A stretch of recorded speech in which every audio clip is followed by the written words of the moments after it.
اللهم صل على سيدنا محمد يا رب صل وسلم دائما أبدا على حبيبي. اللہ تعالیٰ کا ارشاد ہے یہ لوگ آخرت پہ یقین نہیں رکھتے. اس کا مطلب یہ ہوا کہ مرنے کے بعد سب برابر ہیں، تو پھر اچھا برا کچھ ہے ہوتا ہی نہیں ہے، پھر تو نہ اچھا اچھا ہے نہ برا برا ہے. یہ تو اللہ نہیں کر سکتے. اور پھر یہ کہ انسان یہ سمجھتا ہے جیسا میں آج ہوں اگر قیامت ہوئی تو کل بھی اچھی حالت ہی ہوگی. تو اللہ نے فرمایا یہ بھی غلط ہے، بغیر دلیل کے بات کرتے ہو. تو ایک فالٹ مشرکین میں یہ بھی تھا جو آج بھی ہے. کچھ تو آخرت کو مانتے ہی نہیں تھے، ان کا بھی تذکرہ ہو گیا. کچھ مانتے تھے مگر خوش فہمیوں میں مبتلا تھے، یہاں بھی اچھے تو وہاں بھی اچھے. اور کچھ لوگ ایسے تھے جن میں ایک الگ قسم کا فالٹ تھا. وہ یہ تھا کہ ہمارے چونکہ تعلقات اچھے لوگوں کے ساتھ ہیں اور ہم بزرگوں کی مورتیاں بنا کر ان کے سامنے جھکتے ہیں، انہیں عزت دیتے ہیں، تو یہ قیامت کے دن ہمیں بخشوا دیں گے. تو اس لیے قرآن نے کہا ام لکم شرکاء، کیا تمہارے کوئی شریک ہیں جو تم نے اللہ کے ساتھ ٹھہرا رکھے ہیں؟ فلیأتوا بشرکائہم ان کانوا صادقین، لے آؤ ان کو ہمارے سامنے لے آؤ، ابھی لے آؤ نا. اس کی مثال بالکل ایسے ہے جیسے SHO صاحب کا حکم آیا وارنٹ کا، یا بلکہ رینجرز والے پکڑ لیتے ہیں نا اکثر راستے میں، گاڑی روکتے ہیں، کاغذ دکھاؤ، آپ کہتے ہو جی میرے تعلقات ہیں، تو رینجرز والوں کو غصہ آتا ہے نا، کہتے ہیں لے آ بھائی کون ہے ذرا بتا، ہمیں بھی نمبر دے، ہم سے بھی بڑا ہے کوئی. DSP صاحب نے آپ کو وارنٹ بھیجے گرفتاری کے، آپ کہہ رہے ہو جی میرے بھی پولیس میں بڑے تعلقات ہیں، تو اس کو غصہ آئے گا نا کہ بھائی میں تجھے تھانے میں بلا رہا ہوں اور تو کیا کہہ رہے میرے تعلقات ہیں. تو وہ فوراً دھمکی کیا دے گا، لے آ بھائی کون ہے بھائی، ہمیں بھی تو پتہ چلے. تو وہاں تو ممکن ہے SHO نے بلایا، آپ DSP کو فون ملا دیا آپ نے، وہاں پاسبل ہے، بعض دفعہ وہ دھمکی گلے بھی پڑ جاتی ہے. لیکن اللہ کے سامنے کسی کو لانا ممکن نہیں ہے. جس کی اللہ پر چلے، جس کی کس پر چلے، اللہ پہ، کہ آپ اس کو لے آئیں اور کہیں اللہ یہ میری مجھے بخشوا دے گا. تو اللہ نے فرمایا فلیاتوا بشرکائہم، لاؤ نا ہمیں بتاؤ تو صحیح کون ہے جو ہمارے مقابلے میں ہے، ہم بخشنا نہ چاہیں اور وہ کیا کر دے، بخشوا دے. تو یہ خوب سمجھ لیں دنیا میں کسی کافر کا آج تک یہ عقیدہ نہیں ہے کہ اللہ پہ سے بھی بڑا کوئی خدا ہے جو اللہ پہ زبردستی کر کے بخشوا دے گا، ایسا نہیں تھا. بلکہ ان کا یہ عقیدہ تھا کہ کچھ لوگوں نے اللہ کی عبادت کی، اللہ کے محبوب بندے، اللہ کے فرما بردار بندے ہیں، تو اللہ ان کی بات رد کر ہی نہیں سکتا. یہ اللہ نے گویا اپنے اوپر لازم کر دیا ہے. اب اللہ پابند ہے کہ وہ لازمی ان کی بات سن کر سفارش کرے گا. اس کو اصطلاح میں کہتے ہیں شفاعت قہریہ، زبردستی والی شفاعت، کہ بس اللہ ان کی بات کبھی بھی ٹال نہیں سکتا. تو اللہ نے اس کی نفی کی ہے کہ ان کو لے آؤ، کون ہے جس کی بات میں ٹال نہیں سکتا، ایسا کوئی بھی نہیں ہے. سمجھتے ہو کہ نہیں سمجھتے؟ آج کل بھی یہ شرک بہت مارکیٹ میں پھیلا ہوا ہے کہ مزاروں پہ جاتے ہیں اور پتہ نہیں کیا کیا چڑھاوے چڑھا رہے ہیں کہ جی یہ لوگ ہمیں قیامت کے دن کیا کریں گے، بخشوائیں گے. تو ایسا نہیں ہے. ہاں یہ ضرور ہے کہ نیک لوگ اللہ سے شفاعت کریں گے، دعا کریں گے، اور دعا میں جیسے دنیا میں اللہ کو یہ حق ہے کہ چاہے تو قبول کر دے اور چاہے تو مسترد کر دے، تو یہ قیامت میں بھی ہوگا کہ نیک لوگ اللہ سے گزارش کریں گے، دعا مانگیں گے کہ اللہ فلاں کے حق میں ہماری شفاعت کو قبول کر لے۔ اللہ کی مرضی کرے یا نہ کرے، اس کی مرضی ہے۔ رہا یہ مسئلہ کہ کوئی اس بارے میں اللہ کا اصول ہے، ضابطہ ہے کہ وہ کس کی سفارش قبول کر سکتا ہے، کس کی نہیں کرے گا، تو اس کا اللہ نے ایک ضابطہ بنایا ہے، اور وہ قرآن میں اور حدیث میں نبی صلی اللہ علیہ وسلم کی زبان سے وہ ضابطے کو جاری بھی فرمایا ہے۔ پہلا ضابطہ اللہ نے یہ بیان کیا کہ غیر مسلم کی شفاعت قبول نہیں ہوگی، کچھ بھی ہو جائے، چاہے ان کا بیٹا پیغمبر ہی کیوں نہ ہو۔ اور قرآن نے دو ٹوک لفظوں میں بیان کر دیا کہ ابراہیم علیہ السلام کی شفاعت ان کے والد کے حق میں بھی قبول نہیں ہوگی۔ کچھ چیزیں قرآن میں بہت وضاحت سے بیان ہوئی ہیں، حتیٰ کہ اللہ نے یہ بھی اعلان کر دیا کہ پیغمبر کو اپنے والد کی شفاعت کی اجازت بھی نہیں ہے، نہ دنیا میں نہ آخرت میں۔ جب پیغمبر کو نہیں ہے تو پیغمبر کے علاوہ کسی اور کے بارے میں تو سوال ہی پیدا نہیں ہوتا، وہ تو ہے ہی نہیں۔ کیوں؟ اس لیے کہ اللہ نے اپنے ماننے والوں اور نہ ماننے والوں میں ایک بہت بڑا فرق پیدا کر دیا ہے کہ جو اپنے ہوتے ہیں ان کی کوتاہیوں سے چشم پوشی بھی کی جاتی ہے، ان کی لغزشوں پہ معافی بھی دی جاتی ہے، ان کی توبہ بھی قبول کی جاتی ہے، ان کو دنیا میں سزا دے کے بڑی سزا سے بچایا بھی جاتا ہے۔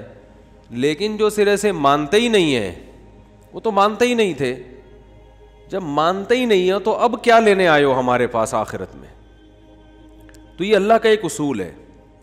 دیکھو اللہ تعالیٰ نے بھی، اللہ کا بھی ایک اصول ہے نا کہ ہر چیز کی ایک لمٹ ہے، اللہ سے زیادہ کسی کی رحمت نہیں ہو سکتی۔ یہاں میں ایک بہت اہم سبق ملتا ہے۔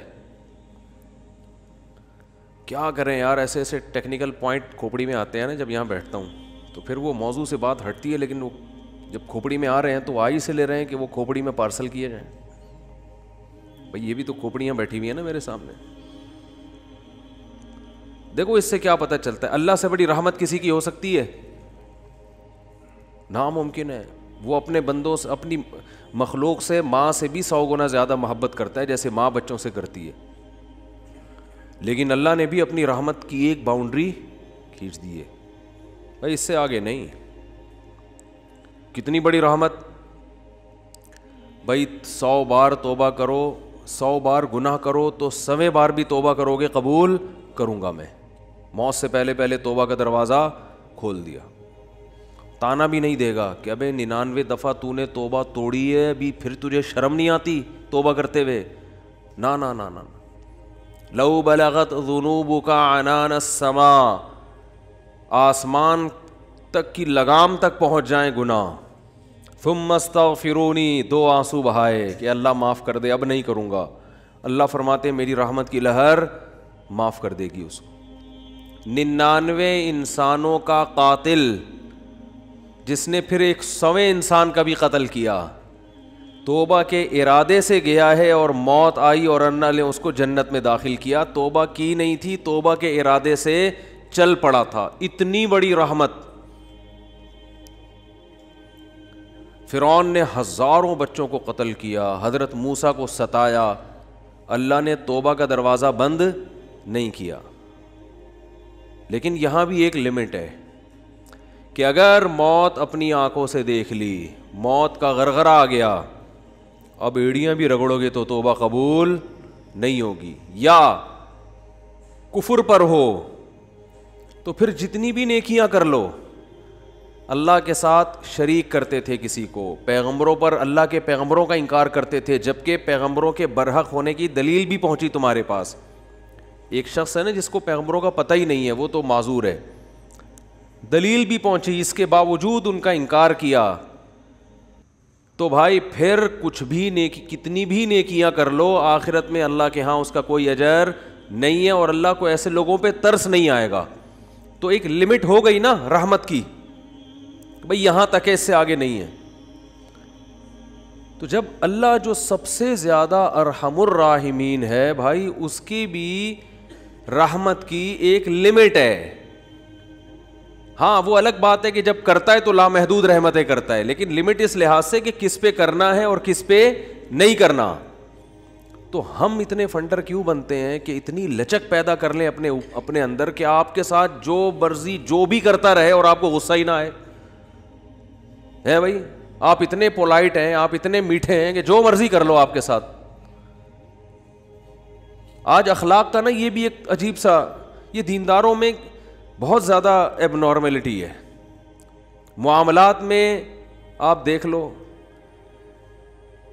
حقوق میں آپ دیکھ لو، جو بھی جو مرضی کرتا رہے، سامنے والے کو آواز اٹھانے کی اجازت ہے ہی نہیں. وہ آواز اٹھائے گا تو لوگ کہتے ہیں بد اخلاق ہے. کیا کہتے ہیں اس کو؟ بد اخلاق. جھگڑے تو چونکہ میاں بیوی کے زیادہ ہوتے ہیں نا، تو مثالیں میں ان کی اس لیے زیادہ دیتا ہوں کہ وہ سمجھ میں بھی آ جاتی ہیں، اور سمجھ میں اس لیے اور خود بھگت رہے ہوتے ہیں، اس لیے میں زیادہ تر اس کی مثالیں دیتا ہوں. کیسز آتے ہیں شوہر نے بیوی کو مارا، ہاتھ اٹھایا، تو میرے پاس بہت آتے ہیں میاں بیوی کے کیسز. میاں بیوی دونوں آ جاتے ہیں، اس نے مارا، یوں کیا، اس نے ایسے کیا. تو میں پوچھتا ہوں کیوں مارا؟ تو وہ بعض خواتین یہ کہتی ہیں کہ مارا کیوں، ہاتھ کیوں اٹھایا؟ ہاتھ اٹھانا ہی غلط ہے. میں کہتا ہوں جب تک آپ ریزن نہیں بتاؤ گی کہ ہاتھ کیوں اٹھایا، میں کسی کو فیور بولو نہیں کروں گا. وجہ بھائی وجہ بتاؤ. وجہ اس کی یہ کہ بھائی ہو سکتا ہے آپ نے کوئی ایسا کام کیا ہو، ایسی بات کی ہو جو اتنی خطرناک ہو کہ اس پہ ہاتھ اٹھانا بنتا ہو. اتنی برداشت کسی کو ہم مکلف بنائیں کہ جو مرضی کرتے رہو، اس نے ہاتھ نہیں اٹھانا ہے کسی قیمت پہ، یہ جا کے کسی اور کے پاس جا کے کیس لے کر جاؤ. بھائی یہ کیس ہمارے پاس نہیں لے کر آؤ. ہم ایسے پاگل تھوڑی بیٹھے ہوئے ہیں یہاں پہ کہ جو مرضی جو بھی کرتا رہے. عورت جو بھی شوہر کے ماں باپ کو گالیاں دے رہی ہے فار ایگزامپل، اور وہ یہ توقع رکھے کہ مرد ہاتھ نہیں اٹھائے گا، اتنا پولائٹ نہ اسلام ہے نہ غیرت ہے. ٹھیک ہے نا؟ ایسے اخلاق کی ترغیب نہ اسلام دیتا ہے اور نہ غیرت، اور نہ یہ پریکٹیکل لائف میں ممکن ہے. اسی طرح معاملہ الٹا بھی ہوتا ہے. بعض دفعہ معاملہ کیا ہوتا ہے؟ بولو نا، الٹا بھی ہوتا ہے. شوہر کہتا ہے اس نے مجھے گالیاں دی ہیں، عورت نے، بیوی نے. میں کہتا ہوں کس بات پر دی ہیں؟ گالیاں دینا اچھا کام نہیں ہے، نہ مارنا اچھا کام ہے، لیکن گالی کس بات پہ دی ہے وہ بات بتاؤ بھائی. کہہ رہے نہیں، بیوی کون ہوتی ہے شوہر کو گالیاں دینے والی؟ میں نے کہا ہوتی ہے. ٹھیک ہے نا بھائی، ریزن بتاؤ یار.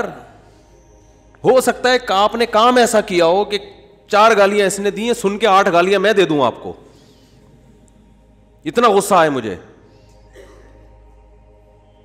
تو یہ ہوتا ہے بھائی، ہو سکتا ہے. حضرت عمر رضی اللہ تعالیٰ عنہ کے پاس ایک شخص آیا نا کہ میرا بیٹا میری اطاعت نہیں کرتا. حضرت عمر نے بولا کہ پوچھا کیوں باپ کی نہیں مانتے؟ باپ سے بڑھ کر کون سا رشتہ ہے؟ تو اس نے بتایا میرے ابا نے یہ کیا، میرے ابا نے یہ کیا، میرے ابا نے یہ کیا. حضرت عمر نے پھر اس بیٹے کی سائڈ لی ہے کہ تو نے زندگی بھر اپنے بیٹے کا کوئی بھی حق ادا نہیں کیا، کچھ تو تیری بھی تو کچھ ذمہ داری ہے نا. تو ہر آدمی پیڑے کھانے کے لیے بیٹھا ہوا ہے. تو اس لیے جب بھی اس طرح کے کیسز آئے کریں نا، ویڈیو لیک ہو جاتی ہے، وہ گالیاں دے رہا ہے فون پہ اس کو، ایسے بھی ویڈیوز آتی ہیں میاں بیوی کی، شوہر بیوی کو گالیاں دے رہا ہے، ویڈیو لیک ہو گئی. اب عورت کہتی ہے دیکھو یہ ہے میاں، یہ کیا کر رہا ہے، یہ اس کی ریکارڈنگ ہے، گالیاں سنو گالیاں. لوگ کہتے ہیں توبہ توبہ کتنا گندا میاں ہے. او بھائی گالیاں تو آ گئی آپ کے سامنے، جس بات پر گالیاں آئی ہیں وہ بات آپ کے سامنے نہیں ہے. ایسی لیک ہو جاتی ہیں ویڈیو کہ بیوی شوہر کو گالیاں دے رہی ہے. آج کل چونکہ کالز ریکارڈ کرنا آسان ہے، تو میاں بیوی کے جھگڑوں میں سب ایک دوسرے کی کالز ریکارڈ کر کے مارکیٹ میں پھینک رہے ہوتے ہیں اس کو. ٹھیک ہے، اور پھر لوگ سن کے مزے لے رہے ہوتے ہیں. ابے کیسی عورت ہے، اپنے میاں کو کیا دے رہی ہے، گالیاں. استغفر اللہ، یہ تو بڑی بری عورت ہے. او بھائی، 1 گالی 10 دفعہ 100 دفعہ گالی دے رہی ہے، 1 گالی 100 دفعہ 100 دفعہ گالی دے رہی ہے. 1 گالی 100 دفعہ 100 دفعہ گالی دے رہی ہے. وہ بھائی تحقیق کرو کس بات پہ گالیاں دی ہیں. ہو سکتا ہے جس بات پہ گالیاں دے رہی ہو تو اس میں یہ کم گالیاں بنتی ہوں. ٹھیک ہے, ابھی تو صرف اس نے اس کو دی ہیں, اس کے رشتہ داروں کو بھی بنتی تھی گالیاں.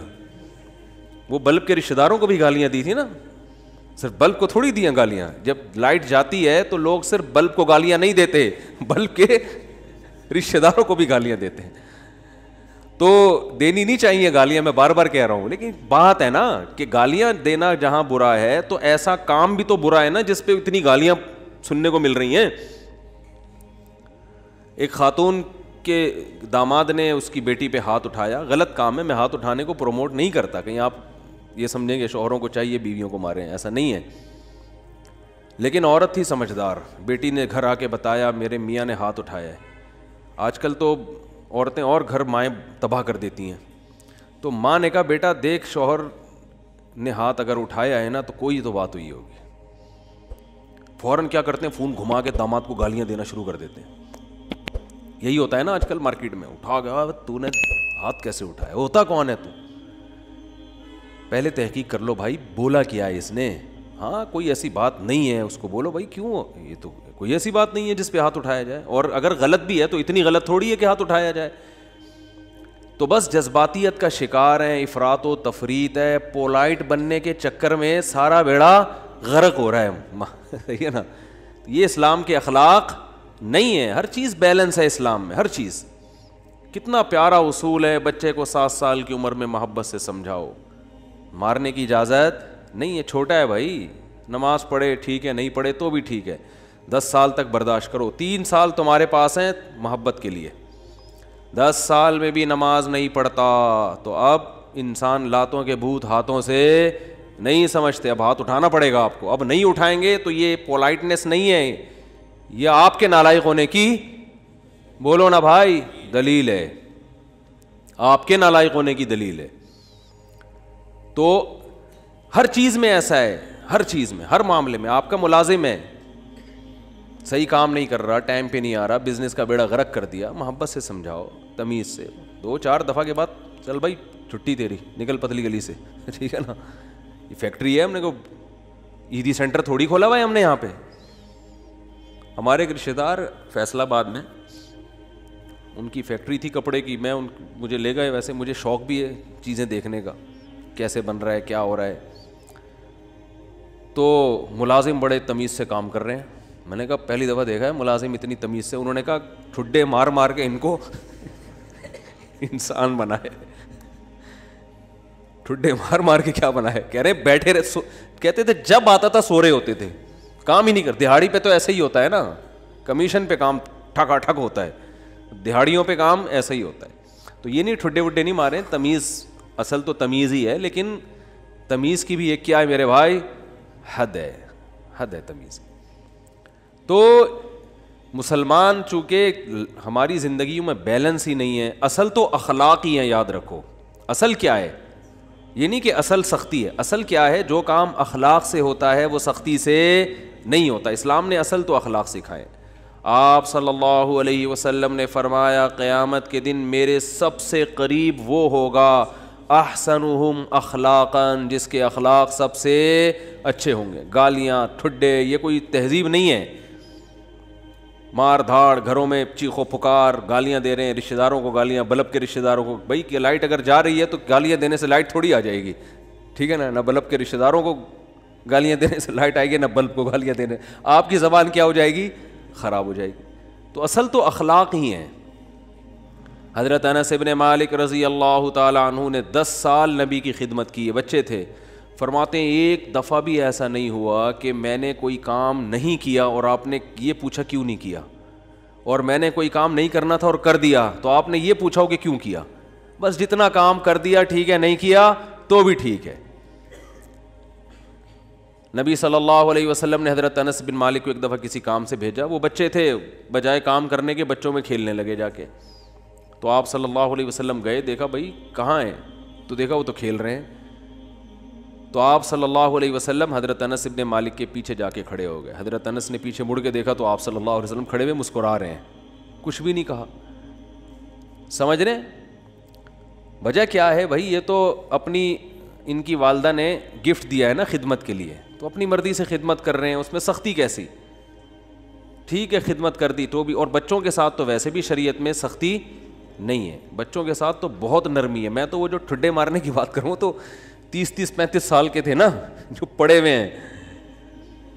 تو آپ صلی اللہ علیہ وسلم کے ہمیں سیرت میں سختی بھی ملتی ہے اور نرمی بھی. رحمت للعالمین, ایک ایتھیس نے اعتراض کیا یہ رحمت للعالمین ہے اور جناب گردنیں اڑانے کا حکم بھی دے رہے ہیں, یہ کیسے رحمت للعالمین ہے؟ بھائی رحمت للعالمین کا یہ مفہوم کہ کسی کو کچھ بھی نہ کہیں, یہ رحمت نہیں ہے, یہ انسانیت کے لیے زحمت بن جائے گی یہ عادت, تو کیونکہ اس صفت کو فالو کرنا ممکن نہیں ہے. رحمت کا معنی ہر لحاظ سے جامع شخصیت ہیں آپ صلی اللہ علیہ وسلم.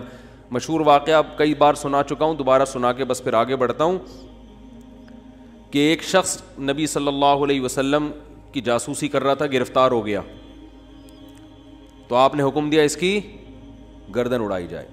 اب دیکھو گردن اڑانے کا حکم دینا بظاہر یہ رحمت کے خلاف ہے نا. ہم کہتے ہیں نہیں بھائی گردن کیوں اڑائی جائے, اسلام تو بہت وسیع مذہب ہے, ٹھیک ہے نا, اللہ بہت غفور رحیم ہے. آپ صلی اللہ علیہ وسلم نے حکم کیا دیا؟ گردن. کیونکہ نہیں اڑائی تو یہ اپنے ساتھیوں کے ساتھ ناانصافی ہوگی, کل دوبارہ جاسوسی کرے گا. ہمارے ساتھ پہلے اپنے لوگ ہیں, لیکن اس نے اپنی 6 بیٹیوں کا واسطہ دیا کہ میری 6 بیٹیاں ہیں, میں 6 بیٹیوں کا باپ ہوں, آئندہ نہیں کروں گا. آپ صلی اللہ علیہ وسلم کو اس پہ ترس آیا اور آپ نے اس کو چھوڑنے کا حکم دے دیا. دوبارہ گرفتار ہو گیا, دوبارہ کمبخت جاسوسی کر رہا تھا. پھر اس نے اپنی 6 بیٹیوں کا واسطہ دیا, مجھے نہ مارے, میری 6 بیٹیاں ہیں. تو آپ نے کیا فرمایا؟ لا یلدغ المؤمن من جوہر مرتین, مسلمان ایک سوراخ سے 2 دفعہ نہیں ڈسا جاتا. حکم دیا اس کو مار دو, اس لیے کہ اس کی بیٹیوں کا خیال کریں یا اپنے ساتھیوں کا خیال کریں. کیسا بیلنس اس میں, اصل بتا دیا کہ اصل رحمت ہے. ایک روایت میں آتا ہے تخلقوا باخلاق اللہ, اللہ کی صفات اختیار کرو. اللہ کی صفت کیا ہے؟ جود و سخاوت ہے اس میں. اللہ کیا ہے؟ غیرت والا ہے. تو ہمیں بھی اپنے اندر کیا پیدا کرنی ہے؟ غیرت. تو اللہ کی صفت یہ ہے کہ قرآن حدیث میں آتا ہے کہ جب اللہ نے اس کائنات کو بنایا تو آئندہ کن اصولوں پہ یہ کائنات چلے گی, وہ اصول اللہ نے پہلے لکھ دیے. جب کوئی ملک وجود میں آتا ہے تو آئین پہلے بنتا ہے نا. کیا ہو گیا بھائی جان؟ آئین پہلے بنتا ہے, اس کے بعد اس آئین کے تحت قانون وضع ہوتے ہیں. تو اللہ نے سب سے پہلے جو چیز پیدا کی وہ قلم. حدیث میں یہ ہمیں سمجھانے کے لیے مثالیں دی گئی ہیں. اول ما خلق اللہ القلم, سب سے پہلی چیز جو اللہ نے پیدا کی وہ کیا ہے؟ قلم. کائنات کو بنانے کے بعد, تاکہ جو کائنات جن اصولوں پہ چلے گی نا وہ اصول, وہ آئین پہلے سے طے ہو جائیں کہ اس آئین کے تحت چلے گی. اور اللہ نے سب سے پہلی چیز قلم بنا کے اسے حکم دیا لکھ. ٹھیک ہے نا, کیا حکم دیا؟ بولو نا, لکھ. تو پہلا اصول لکھا سبقت رحمتی علی غضبی, میری رحمت میرے غصے پر غالب رہے گی. کیا پیاری بات اللہ نے ہم لوگوں کے لیے لکھ دی, جس کی وجہ سے آج ہم بچے ہوئے ہیں. یعنی جہاں غصے اور رحمت میں ٹکراؤ ہوگا تو رحمت کیا ہوگی؟ رحمت کا گراف ہمیشہ اوپر رہے گا. اللہ یہ بھی لکھ سکتے تھے کہ میرا جو غضب ہے وہ ہوگا ہی نہیں, میرا غضب ہوگا ہی نہیں, ہمیشہ کیا رہے گی؟ رحمت. رحمت ہی رحمت کے اصول پہ چلے گی, غضب نہیں ہوگا. تو پھر لوگ پیغمبروں کی نہیں مانتے. قوم عاد, قوم سمود تباہ نہ ہوتی, قوم لوط تباہ نہ ہوتی, فرعون سمندر میں غرق نہ ہوتا پانی میں, اور آگ میں نہ جلتا, اور جہنم نہ ہوتی. تو اللہ نے یہ نہیں لکھا کہ میرا غضب ہوگا ہی نہیں, بلکہ اللہ نے لکھا کہ غضب بھی ہوگا, رحمت بھی. لیکن رحمت اور غضب میں جب ٹکراؤ ہوگا نا تو رحمت کو کیا کروں گا؟ غالب کروں گا. جیسے کوئی گناہگار جب توبہ کرتا ہے تو اس کی توبہ کا تقاضا ہے کہ معاف کیا جائے, سابقہ گناہوں کا تقاضا ہے کہ معاف نہ کیا جائے. تو جب ٹکراؤ ہوگا تو رحمت کو اللہ کیا کر دیں گے؟ غالب کر دیں گے. رحمت کو اللہ ہمیشہ غالب کریں گے. تو یہی نبی صلی اللہ علیہ وسلم کی بھی صفت کہ جب رحمت اور غضب میں ٹکراؤ ہوتا تو آپ صلی اللہ علیہ وسلم کی صفت رحمت کیا ہوتی؟ ہمیشہ غالب ہوتی. اس کی بہت ساری مثالیں ہیں. مشرکین مکہ نے کتنا ستایا, جب مکہ فتح ہوا تو آپ نے فرمایا لا تثریب علیکم الیوم, سب کو معاف کر دیا, ضرورت نہیں ہے تلوار چلانے کی. بھائی اب ان کو قتل کر کے کیا ملے گا ہمیں, ضرورت نہیں ہے, جو اللہ نے ہمیں غلبہ دینا تھا وہ دے دیا ہے. تو نہیں تلوار چلائی آپ صلی اللہ علیہ وسلم نے, بلکہ مشرکین کے جو سردار تھے ان کو الگ سے عزت دی آپ صلی اللہ علیہ وسلم نے. لیکن جہاں یہ جو جاسوس پکڑا گیا تو اس میں بھی معافی مانگی, 6 بیٹیوں کا حوالہ دیا. جب 6 بیٹیوں کا حوالہ دیا تو بیٹیاں ہونا اس کی علامت ہے کہ باپ پہ کیا کیا جائے, رحم. بیٹیوں کا کون پوچھے گا بعد میں. جاسوس ہونا اس کا تقاضا کرتا ہے کہ گردن اڑائی جائے. تو یہاں بھی رحمت اور غضب کیا ہو رہے ہیں, بولو بھائی, ٹکرا رہے ہیں. اس لیے آپ صلی اللہ علیہ وسلم نے کیا حکم دیا, چھوڑ دو. بیٹیوں کا واسطہ دے رہا ہے. دوبارہ جب پکڑا گیا ہے تو اب بھی اگر چھوڑنے کا حکم دے دیا جاتا تو اس کا مطلب صفت غضب ہے ہی نہیں. اور یہ بہت خطرناک چیز ہے کہ آپ کے اندر غضب کی اور انتقام کی صفت ہی ختم ہو جائے, انتقام لیس ہو جائیں. اس کا مطلب آپ قوم کے لیڈر نہیں بن سکتے, آپ قوم کو گائیڈ نہیں کر سکتے, آپ قوم خود بھی ڈوبو گے, قوم کو بھی ڈبو دو گے, آپ برباد ہو جاؤ گے. تو میں یہ اتنی ڈیٹیل میں اس لیے بیان کر رہا ہوں کہ یہی چیز ہمیں بھی اپنانے کی ضرورت ہے. اصل پیار ہے, اصل محبت ہے, اصل رحمت ہے, اس کو غالب رکھنا ہے ہمیشہ. لیکن انتقام لیس بولو نہیں بن جانا, غضب لیس بولتے کیوں نہیں, کیا ہو گیا, نہیں بننا ہے. ایسا نہیں ہو جانا کہ اتنے میٹھے کے جو بھی چائے نگل لے کھا کے. تو یہ جو علماء پہ لوگ اعتراض کرتے ہیں وہ یوں نہیں کیا تو ان کو غصہ کیوں آ گیا, کھڑے کھڑے سنا کیوں دی, یہ تو بھائی آدمی ہے, روٹی کھائیں گے تو غصہ آئے گا. اور اگر اتنے میٹھے کے جو بھی جو مرضی کرتا رہے غصہ ہی نہ آئے تو ایسا نہیں ہوتا. پیغمبروں کو نہیں غصہ آیا. حضرت موسیٰ علیہ السلام کلیم اللہ, صحیح ہے نا, ان کا جلال کیا تھا, مشہور تھا, کلیم اللہ تھے. کیسا جلال کے واقعات ہیں. حدیث میں آتا ہے کہ موت کا فرشتہ حضرت موسیٰ علیہ السلام کے پاس آیا انسانی شکل میں. حضرت موسیٰ نے پوچھا کیسے آنا ہوا, ٹھیک ہے, کہا موت کا فرشتہ ہوں, آپ کی روح قبض کرنے آیا ہوں. حضرت موسیٰ نے ایک کھینچ کے تھپڑ لگا, اتنی زور سے مارا ان کی آنکھ نکل کے گر گئی نیچے. وہ اللہ کے پاس گئے, اللہ اپنے کس بندے کے پاس بھیجا ہے تو نے مجھے, ہے بھائی.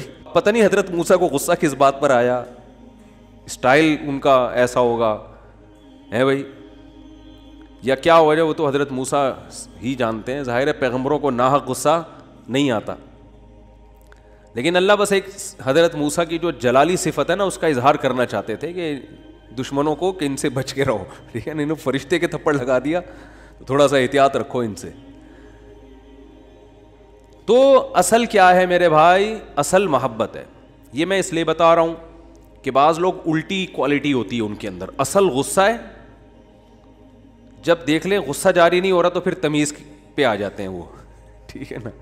شروع میں کیا کرتے ہیں, غصہ اور مار دھاڑ اور گالیاں یہاں سے شروع کرتے ہیں پہلے, یعنی آپشن یہ ہوتا ہے ان کا. اگر اس سے بندہ قابو میں نہیں آیا تو ان کو اندازہ ہو جاتا ہے یہ قابو میں آنے والا نہیں ہے, پھر وہ کس سے بات کرتے ہیں, تمیز سے بات کرتے ہیں. بالکل اس کی مثال ہے, ایک آدمی نے کسی کے چاقو رکھا, بولا تیری جیب میں جو کچھ ہے نکال دے, اس نے ٹیٹی نکال دی, ٹھیک ہے. اب یہ کہہ رہے تیری جیب میں جو کچھ ہے نکال دے, ٹھیک ہے. یعنی سامنے والا اگر آپ سے بھی بڑا فنٹر نکل آیا, آپ سے بھی بڑا فنٹر نکل آیا تو پھر آپ کہتے ہو بھائی یہاں تمیز, یا تمیز سے بات کے علاوہ آپ کے پاس کوئی آپشن نہیں, فوراً غصہ ٹھنڈا ہو جاتا ہے. تو یہ غلط ہے. نہ تو غصہ لیس ہو جانا ٹھیک ہے کہ کچھ بھی ہوتا رہے, اور چونکہ میاں بیوی میں بہت ہو رہا ہے آج کل, یہ بہت زیادہ پھڈے جھگڑے, داماد ایک نمبر کا ہیروئن چیز, چرسی کہیں کا, الو کا, کیا بولوں میں, اور برداشت پہ برداشت نہیں, کل ٹھیک ہو جائے گا, نہیں پرسوں ٹھیک ہو جائے گا. وہ بھائی نہیں ٹھیک ہوگا, یہ چھوڑ دو اس کو. نہیں جی اللہ کی رحمت بہت بڑی ہے, ہو سکتا ہے ٹھیک ہو جائے. بھائی اللہ کی رحمت بڑی ہے اس کا یہ مطلب ہے ہی نہیں. اس کا مطلب ہے کہ چھوڑ دو تو اللہ کی رحمت بڑی ہے, کوئی دوسرا دلا دے گا اللہ. جب ثنا خان کو مفتی انس مل سکتے ہیں اور مفتی انس کو ثنا خان مل سکتی ہے, تو اس کا مطلب کسی کو کسی بھی ٹائم پہ کچھ بھی مل سکتا ہے. دو انتہائیں ہیں نا, ایک مولوی اور ایکٹریس کی آپس میں شادی ہو گئی, تو اس کا مطلب کسی کی کسی بھی ٹائم پہ کسی پہ بھی شادی ہو سکتی ہے. رشتوں کی کمی مارکیٹ میں نہیں ہے. تو ایسے ایسے الٹے الٹے لوگوں کو لوگ برداشت کر رہے ہیں کہ ہو سکتا ہے کل ٹھیک ہو سکتا ہے. بھائی ایک حد ہے, حد ہر چیز میں کیا ہے, ایک لمٹ ہے. اولاد بگڑی ہوئی ہوتی ہے, میں والدین کو کہتا ہوں بھائی اپنے بیٹے کو ایک حد تک تربیت کرو, نہیں آ رہا نا قابو میں, نکلو. بولو پتلی گری سے سامان گھر سے اٹھا کے کیا کرو, نکلو. زیادہ نہیں بدماشی ہے, تیرے باپ کا گھر ہے, تیرا گھر نہیں ہے. ہاں سارے 100% درست نہیں ہوتی اولادیں, کچھ تو باپ کو بھی برداشت کرنا پڑتا ہے اولاد کی خاطر, لیکن وہ بھی ایک حد ہے نا, حد سے زیادہ تھوڑی ہوتا ہے, حد سے زیادہ نہیں ہوتی کوئی بھی چیز. پھر اس میں ایک اصول یہ بھی ہے کہ یہ دیکھا جائے گا بڑا نقصان کس میں. لوگ کہتے ہیں اگر تعلق ختم کیا تو یہ ہو جائے گا, یہ ہو جائے گا. بھائی تعلق ختم کیا تو یہ ہو جائے گا, نہیں کیا تو یہ ہو جائے گا. تو دونوں میں پلس مائنس کیا کرو کہ زیادہ نقصان کس میں. ہمیشہ اس اصول پہ زندگی گزرتی ہے. یاد رکھو دنیا میں سارے فائدے کی چیزیں کبھی بھی حاصل نہیں ہوتی, ہر کام کے کچھ سائیڈ ایفیکٹ ہوتے ہیں. عقل مند آدمی یہ دیکھتا ہے کہ سائیڈ ایفیکٹ زیادہ ہیں یا اس کے بینیفٹس زیادہ ہیں. اس اصول پہ زندگی گزاری جاتی ہے. اگر اس اصول پہ زندگی نہیں گزارو گے ساری زندگی کبھی کوئی فیصلہ آپ سے ہوگا ہی نہیں. سمجھ رہے ہو کہ نہیں سمجھ رہے؟ ساری زندگی کنفیوز رہو گے اور کبھی کوئی فیصلہ آپ سے ہوگا ہی نہیں. ہمیشہ اس اصول پہ زندگی گزرتی ہے کہ یہ کام کرنے میں بھی نقصان, نہ کرنے میں بھی, کرنے میں زیادہ یا نہ کرنے میں زیادہ. اس کو پلس مائنس کر کے فوراً رپورٹ مارکیٹ میں لایا کرو, ٹھیک ہے نا, اور رپورٹ خود تیار کرو, کرنا ہے بھائی کہ یہ سائیڈ ایفیکٹ ہیں اس کے, تو یہ برداشت کریں گے. جیسے اینٹی بائیوٹک ہے, کچھ سائیڈ ایفیکٹ ہوتے ہیں, اب ہوتے ہیں تو ہوتے رہیں. کیا خیال ہے؟ مفتی طارق مسعود صاحب کے بیانات سننے کے لیے youtube.com/مفتی طارق مسعود کو سبسکرائب کریں, اور اگر آپ لائیو ویڈیو کو کبھی بھی مس نہیں کرنا چاہتے ہیں تو سبسکرائب کرنے کے بعد بیل آئیکن پہ کلک کرنا مت بھولیں. جزاک اللہ.